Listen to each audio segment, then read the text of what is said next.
नमस्कार। मैं देवदत्त मिश्रा। अभी कुछ समय पहले हमने शनि के गोचर की बात की थी। शनि 30 मार्च से मीन राशि में आए थे और उसमें हमने सभी राशियों और लग्नों के बारे में बात की कि क्या असर होगा सब राशि में, सब लग्नों में। अभी 14 मई को रात के करीब 10:50 में, 2025 14 मई, गुरु महाराज, देवगुरु बृहस्पति ये गोचर करेंगे। अपने अभी वृषभ राशि में है, ये मिथुन राशि में जाएंगे। बृहस्पति और शनि, इन दो ग्रहों का बहुत ज्यादा इंपॉर्टेंस है, क्योंकि ये एक राशि में शनि 2.5 साल रहते हैं और एक राशि में देवगुरु बृहस्पति 12 महीने 13 महीने रहते हैं। तो 13 महीने के दौरान कभी फास्ट चलते हैं, कभी पीछे जाते हैं, जिसको बकरी कहते हैं। पीछे जाते नहीं हैं, लेकिन हम बकरी कहते हैं। कभी साधारण चलते हैं। देवगुरु बृहस्पति का एक हॉरोस्कोप में सबसे ज्यादा महत्व है। अगर उनके सिग्निफिकेंस को देखेंगे, कारकत्व को, तो ये धन के भाव के कारक हैं, ये पुत्र पुत्री के भाव के कारक हैं, ये धर्म के कारक हैं, जो एथिक्स हम जीवन में फॉलो करते हैं उसके कारक, कर्म के कारक हैं और लाभ के कारक हैं। यानी ये दूसरे घर के कारक हैं, पांचवें घर के कारक हैं, 9वें घर के कारक है, 10वें घर के भी कारक है, 11वें घर के भी कारक है। एक हॉरोस्कोप में बृहस्पति का अच्छे घरों में रहना बहुत महत्वपूर्ण है, सभी राशियों के लिए और लग्नों के लिए। बृहस्पति साधारणतः अच्छा ही प्रभाव करते हैं, लेकिन कुछ लग्नों राशियों में, जैसे शनि की राशियां हैं या बुध की राशियां हैं या शुक्र की राशियां हैं, ये इनके शत्रु हुए, तो वहां ये ज्यादा इतना अच्छा प्रभाव देते नहीं। अब ये बुध की राशि में आ रहा है, बुध उनके शत्रु है। बुध, ये दोनों लग्न जो होते हैं, मान लो बृहस्पति के मूल त्रिकोण राशि है धनु और दूसरी राशि है मीन। ये दोनों इंपॉर्टेंट राशियां हैं। तो इनका जब भी लगना आएगा, तो केंद्र में बुध की दोनों राशियां जरूर आती। अगर धनु लगना है तो मिथुन राशि 7वें में आएगी और कन्या राशि 10वें में आ जाएगी। अगर मीन लगना है तो कन्या 7वें में आ जाएगी और ये मिथुन तीन चौथे में आ जाएगी। अब हम बात क्या कर रहे हैं कि देवगुरु बृहस्पति अब 1 साल के लिए अगर मिथुन राशि में रहेंगे, तो क्या असर होगा इसका सभी राशि वालों के लिए, सभी ग्रह वालों, सभी लग्न वालों के लिए। एक का जैसे मोटे तौर पे ये समझिए कि जो लग्न सूर्य के होंगे, चंद्र के होंगे, मंगल के होंगे, इन सभी लग्नों में गुरुदेव बृहस्पति जो है बहुत अच्छा रिजल्ट देगा। और अगर बुध का लग्न अच्छा, अभी बुध के लग्न में आए या बुध की राशि में आए, तो वहां अच्छा बुरा दोनों भी असर मिलेगा। बुध की क्या विशेषताएं हैं गुरु बृहस्पति, ये उच्च के होते हैं चंद्र की राशि में, 4 नंबर राशि, और ये नीच के होते हैं शनि की राशि में, 10 नंबर राशि।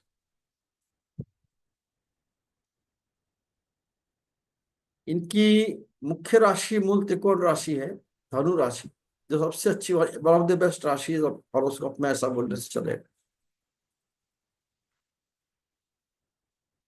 इनकी तीन दृष्टियां, जैसे सभी ग्रहों की एक दृष्टि है, सातवीं दृष्टि। तीन ग्रह ऐसे होते हैं जिनकी दृष्टियां होती तीन। मंगल की दृष्टि होती है, जहां बैठते हैं वहां से सातवां घर भी देखते हैं, चौथा घर भी देखते हैं, आठवां घर भी देखते हैं। शनि की दृष्टि होती है, जहां बैठते हैं वहां से तीसरा घर भी देखते हैं, 10वें घर को भी, वहां भी असर होता है इनका, सातवें में। ऐसे ही देवगुरु बृहस्पति का सातवें घर में असर होता है, वहां दृष्टि है। पांचवें घर में दृष्टि है और नौवें घर में दृष्टि। इसको त्रिकोण कहते हैं। पांचवा, नौवा और सातवां जो है। अभी जिस राशि में बैठेंगे, मान लो ये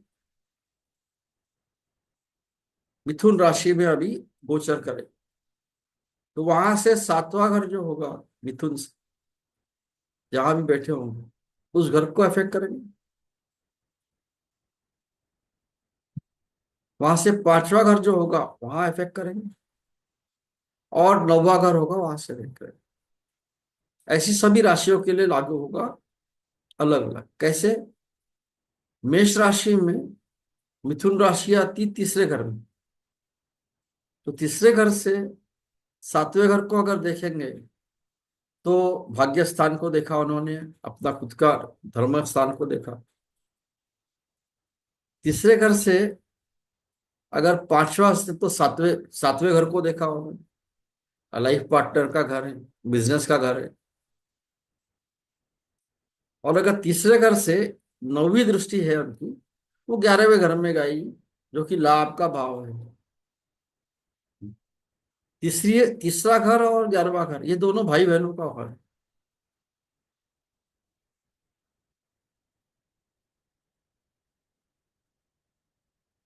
आइए इसको समझते हैं कि अगर मिथुन राशि में, मेष मेष राशि में हम गुरु का गोचर देखें, तो ये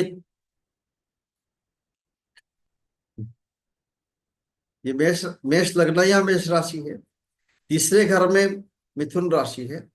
यहां से इनकी दृष्टि सातवें घर में है, नौवें घर में है और 11वें घर में है।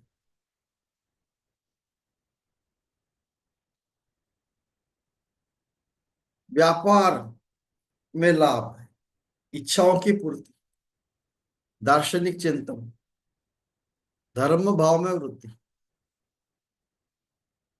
छोटे भाई बहनों के साथ थोड़े मतभेद हो सकते हैं, इसलिए इनको कहा जाएगा कि आप छोटे भाई बहनों का थोड़ा केयर लें, या रिस्पॉन्सिबिलिटी लें, उनकी जिम्मेदारी लें, उनके स्वास्थ्य का ध्यान रखें। तीसरा कार्य जो होता है, ये कम्युनिकेशन का, रिटर्न कम्युनिकेशन का कारक है, और ऐसे भी कम्युनिकेशन का कारक। अब अगर तीसरे घर में रहेंगे, तो शत्रु के घर में रहेंगे। ऐसा माना जाता है कि अगर ये वीक घर में रहे, या ऐसे घर में रहे कि जहाँ शत्रु का घर हो, तीसरा घर जो है उनके लिए वो फेवरेबल है नहीं। ऐसा कहा जाता है कि यहाँ से आलस्य बढ़ता है। वो बृहस्पति, देवगुरु बृहस्पति को आदत है कि लोगों को उपदेश देना है। या उपदेश से काम चलेगा नहीं, उनको सोच समझ कर अपनी कम्युनिकेशन को संभालना पड़ेगा, और भाई बहनों का ख्याल रखना पड़ेगा। सातवें घर को देख रहे हैं, ये अच्छा है। दाम्पत्य जीवन, विवाह, अगर किसकी नहीं हुआ है विवाह, तो उसका विवाह होगा। विवाह संबंधों में आपका कड़वाट कोई है तो वो सुधरेगी। खाली इतना ही है कि देवगुरु बृहस्पति बहुत ज्यादा विवाह और मटेरियलिस्टिक में नहीं पड़ते, ये धर्म के भाव में जाते, धर्म के तरफ ज्यादा जाते। इसलिए अगर तीसरे घर में मेष राशि वालों का या मेष लग्न वालों का है, तो उनसे कहा जाएगा कि आप अपने महिला मित्रों से सावधान रहना, कम्युनिकेशन में धार्मिक प्रवृत्ति लेके आना, स्पिरिचुअल बनना। आप कहेंगे तो क्या, हम क्या करें? तो मेष राशि वालों को क्या करना चाहिए? गणेश की पूजा करें। श्री गणेश की पूजा करें, उनकी आराधना करें। छोटे भाई बहनों का थोड़ा केयर लें, उनकी जिम्मेदारी लें। जो आपके मान लो अगर जॉब कर रहे हैं या बिजनेस कर रहे हैं, वहां अपने जो कम्युनिकेशंस हैं उसको सोच समझ के, खुद से किसी को ज्यादा बताने की जरूरत नहीं है। आप अपना लिमिटेड रखें, सुने लोगों की बात। तीर्थ यात्रा, दान, खासकर कंबल का दान देंगे तो अच्छा है। और लालच से बचिए।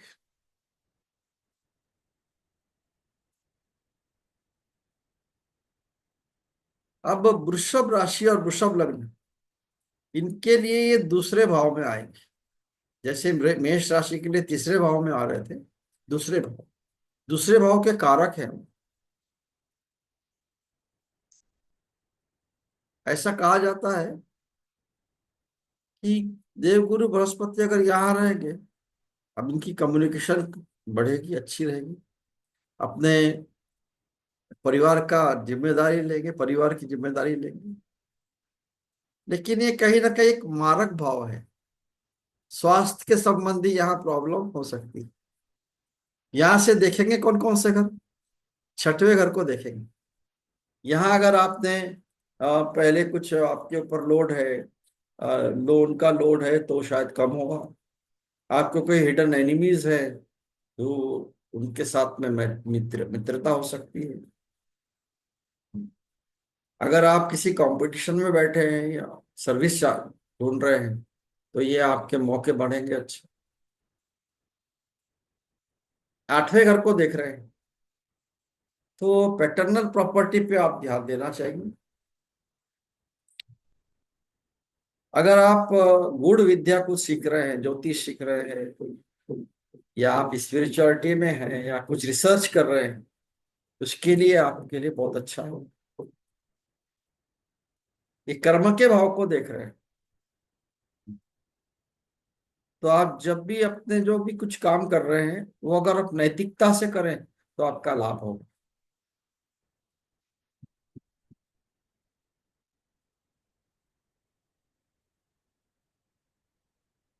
आपके साहस में, आपके बल में, पराक्रम में वृद्धि होगी।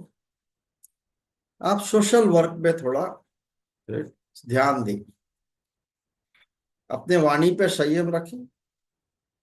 पैतृक संपत्ति की सुरक्षा आपको करनी होगी। और एग्रेशन से बचे, धर्म या स्पिरिचुअलिटी में जाए।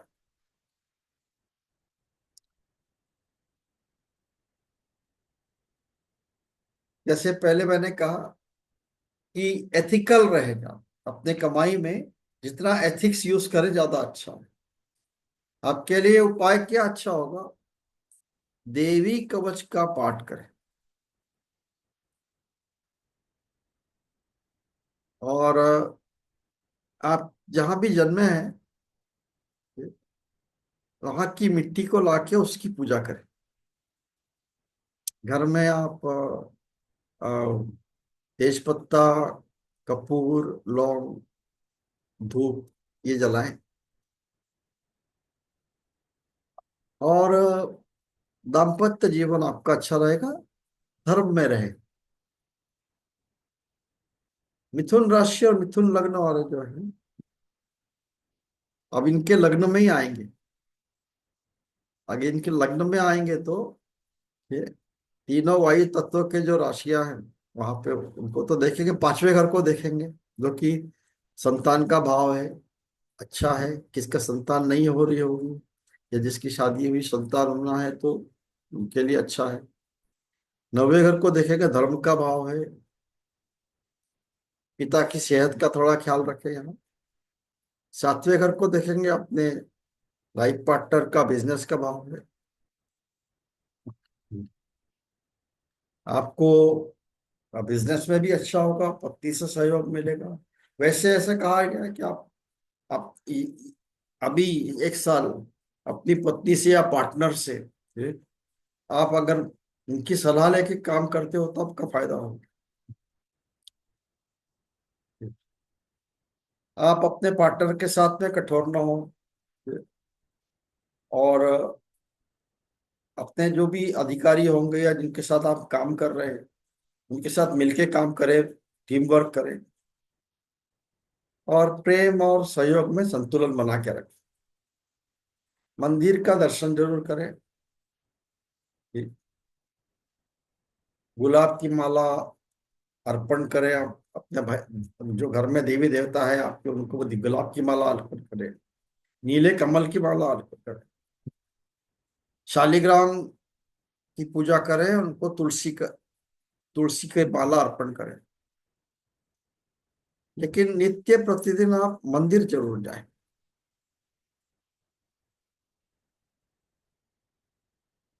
कर्क लगने वाला,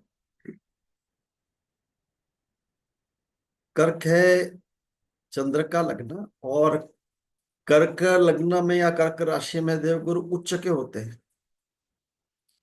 और वहां से 12वें घर में बैठेंगे। फॉरेन से संबंध बढ़ेगा आपका। यहाँ आपका स्पिरिचुअलिटी के लिए अनायास बन जाएगा। आप जितना दान पुण्य करेंगे इस साल में, आपको उससे कई गुना मिलेगा बाद। आप रुद्र पूजा, रुद्राभिषेक रेगुलर करें, क्योंकि 12वें भाव से ये आपके सुख भाव में दृष्टि है, इनकी चौथे नंबर भाव में, 6वें भाव में दृष्टि है, 8वें नंबर भाव में दृष्टि है। तीनों भी चैलेंजिंग भाव को देख रहे हैं। शिव जी को आप जब जल अर्पित करेंगे, वहां थोड़ा उसमें केसर मिला दीजिए, कपूर की आरती कीजिए, घी का दिया लगाए शिव मंदिर में जाके, और ओम नमः शिवाय का जाप जितना कर सकते हैं आप करें। अपने स्वास्थ्य में जरूर ध्यान रखें। पेट है, कफ है, लो बैक पेन है, उसमें ध्यान रखें, और ठंडी चीजों से बचें। आप वायरल इन्फेक्शन अगर चल रहा है तो बी सेफ, मास्क लगा के हर वक्त रहें। आज हम 4 राशि के बारे में बात करें। मैं दूसरा एक वीडियो फिर से बनाऊंगा बाकी की 4, और तीसरा भी बाकी के 4। ऐसे बड़ा हो जाएगा भी, और आराम आराम से समझेंगे तो ये बहुत फायदेमंद होगा। अगर आपका कोई प्रश्न है इसमें, आपका कोई सजेशन है, मुझे जरूर दीजिए। अगर आपकी जो भी राशि, अगर आपको राशि पता नहीं है तो मुझे डायरेक्ट मैसेज कीजिए, 8895428755। लग्न पता नहीं है तो लग्न के बारे में भी मुझे बताएं, आपका बहुत डिटेल भेजें, मैं आपको बता दूँ। और शनि और गुरु, ये दोनों के गोचर को देखना, और इस साल को इसी हिसाब से आप अ, अपना धर्म या कर्म व्यतीत करें, आपका लाभ होगा। धन्यवाद। अब अगले एपिसोड में मिलेंगे। आपको सिंह राशि से, ठीक, आपका सिंह, कर्क, कन्या, तुला और वृश्चिक, ये चारों राशियों के बारे में फिर एक बताऊंगा। उसके बाद में लास्ट चारों राशि के बारे में बताऊंगा। जी नमस्कार।